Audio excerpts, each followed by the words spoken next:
Be quiet. I need to say this first. If you want to record, go for it. Just make sure you let me know, okay? That's all I ask.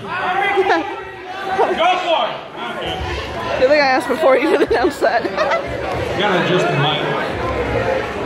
Too short?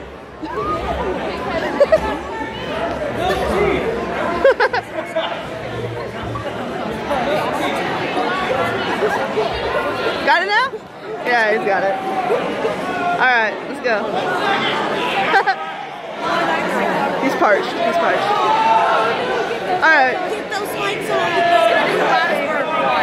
Good now? What's going on, everybody? How you doing? Alright. First things first, we gotta give props to the awesome people that have been handling this. Mr. Rediker, those two over there, I don't know your name. Alright, that's enough. Let's give another round of hands to everybody that performed today. It took a lot of courage to do this. You gotta get your car with your face on. The tar pick with your face on. Gotta make sure I see them. Ah, yes, the things he printed off. No on that. Alright, so some of you have been hearing these bunch of whatever they are over there have been called. Yeah.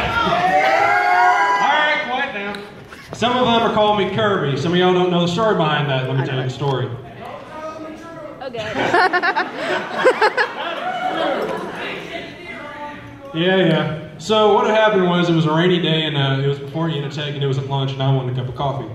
So I was going to go run by Country Mart and grab another thing of coffee. I was going to. That was the plan. It didn't turn out like that. I get to the roundabout and I'm trying to make a turn, but apparently my steering wheel doesn't think to work and my car just goes straight. You know that triangular curved little piece? Yeah, when your car sits as low as mine and it bumps up and slams down, apparently your rim can slash the outer side. I slash my tire and I see the Unitech bus. Everybody's yelling, Curby! Curby! That was a joke, thanks.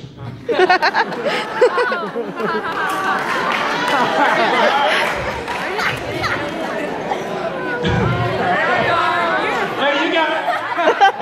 Thank you. All right. Miss Coleman's always here. So, I said quiet. All right. So, here. I will throw this mic. I will unfixably throw this mic. All right. We're good. We're done. Some of y'all don't know me. Thanks. Some of y'all know me, some of y'all don't. I get a lot of people that don't know me walk up to me, like when I'm working. I'm a cashier at Country Mart, some of y'all know this. Yeah. So I'll be cashing somebody out and they look at me and go, oh, what's your name? Well, Ty, if you read the name tag. But I tell my name anyway to be nice. And they go, man, you're a big boy. Yeah, thanks. I'm about 6'3", 240 pounds. They go, you play football? Nope. You play baseball? No. You play basketball? No. What do you do? This is where I get the really good idea to just look at them and go, oh, well, I'm a performer in Central High School. I'm also going to go over to MAG, get my theater degree, and then go on from there and hopefully travel and one day make it to Broadway. But I get this slight feeling that I shouldn't, but I did anyway. I tell him this, oh, I'm an actor and I do debate and speech team. Well, what's that? What do you mean? Speech team. Oh, well, it's a competitive thing where you read prose, poetry, debate, duet acting, HI, which is humorous interpretation, DI, dramatic interpretation. What do you do?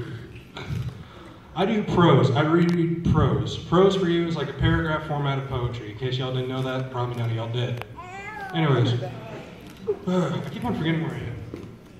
I always need my script. Lines. So, here's a funny story. You know how there are a bunch of like state parks and national parks around here? Yeah. Yeah? Alright. Well, talking about work, here's one. I had to go to work one day. My Uncle Cass was down. He lives in Kansas City. So from there, they decided that they were going to go to a state park they'd never been to before. I had to work. Sadly. No. But let me ask y'all something. You guys know how when you get those stomach pains and it goes to your side, it goes back to your stomach, then to your side again? Yeah. You guys, some of y'all know what I'm talking about. Yeah. Not quite. My Uncle Cass starts to get these stomach pains and just... My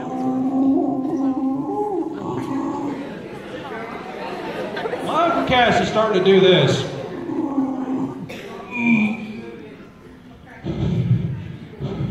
How much further, Roger, until we get to the next spot? Because I got to use the bathroom. Well, we're about 5 minutes there. All right, can you hold it? I don't know. My mom's behind it going, "You gonna be okay? You gonna be okay, Cass?" Yeah, I'll be all right. My Uncle Cass just starts doing this. She starts to extend the leg out, starts extending the body. She goes, "Oh, jeez." They're going about 25 miles an hour down the road. My dad and my Uncle Cass look at each other and look and say, "We're not gonna make it, are we?" My Uncle Cass goes, "No, we're not." My dad doesn't even stop the car. He's going 10 miles per hour. My Uncle Cass turns around and yells at my mom, "Give me the wipes! Give me the wipes!" My Uncle Cass opens the door, thinks he's going to go uphill. By the time he gets out of the door and stands for about half a second, his butt taps him on the shoulder and says, "Run." My Uncle Cass throws down the hill and pops a squat. Let me tell you something. Any animal within a 10-mile radius was gone.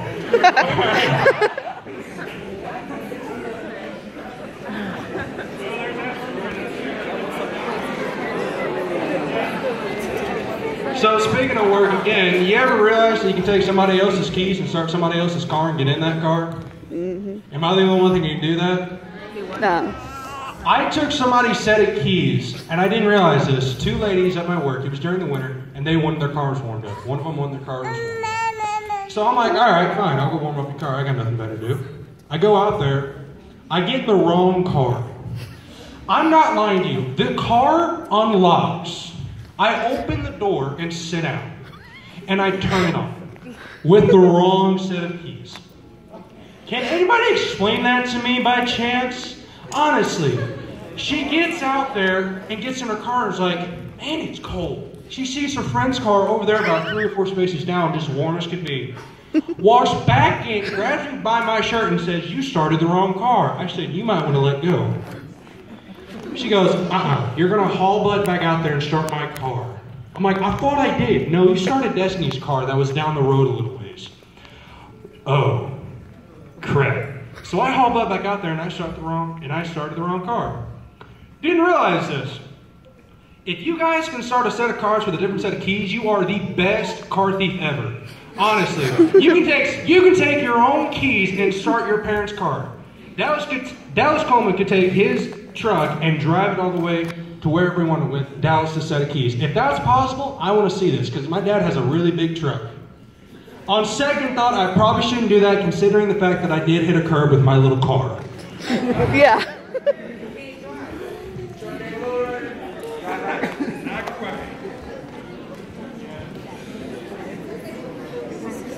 I gotta say something real quick. I want to give props to all my teachers that had to deal with me for the past 3 years. Jansen, shut up. The main 3 I want to go out to is Miss Asher, Miss Weiss, and Miss Huff. Oh, gotcha. Sorry.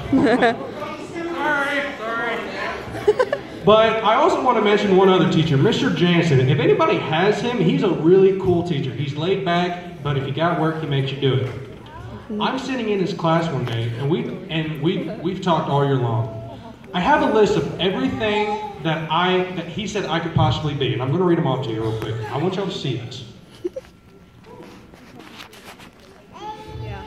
Here's the list: lawyer, gambler, seller, detective, Marine, Air Force, actor, writer, bodyguard, sniper, voice actor, and comedian.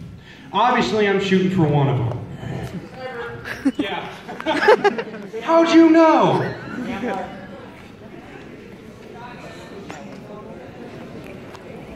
All right.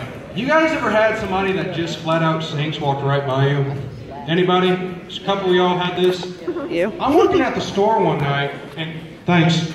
I was working at the store, and this guy that's about 30 years old hasn't taken a shower in 40 years. Do the math. This guy stunk so bad. I had to go back to the office and look at my office worker and says, "I need something. Cologne, perfume, lotion, deodorant, something." She goes, "I have unscented hand sanitizer." I'm like, "Fine." I squirt some of it on my finger, and I do this. Try to get it in my nose so I did not smell this guy. My office worker is 15 feet away. This guy's a good 20 from the register. She goes, oh my God, that stinks. Where is he? About 20 feet away. Really? Yeah. You want to help? That's all you. I'm like, thanks. Appreciate that one. I think I got one last story, maybe two. Maybe two. How much time do I got? 1 minute. 3 minutes? Can I ask 3? Okay. 3 minutes? That's only going to give me time for one. So, a couple weeks after I hit the curb and everybody started to call me Curby, Miss Chapman. Everybody give her a round of applause because this is the only teacher that could pull this on me. And everybody in her third hour class will know where I'm going with this. She made a test about force, mass, and acceleration, and kinetic energy and potential energy. Oh no. The question, I get the test and I flip to the back and I read the question. It says, and I quote, if Ty is going 45 miles down the road and hits a curb and comes to a dead stop, how fast does the acceleration happen in an instant? I didn't even get through the question. I looked over at Miss Chapman and I said, really? Seriously? You're going to call me Curby on here too? Really? Really?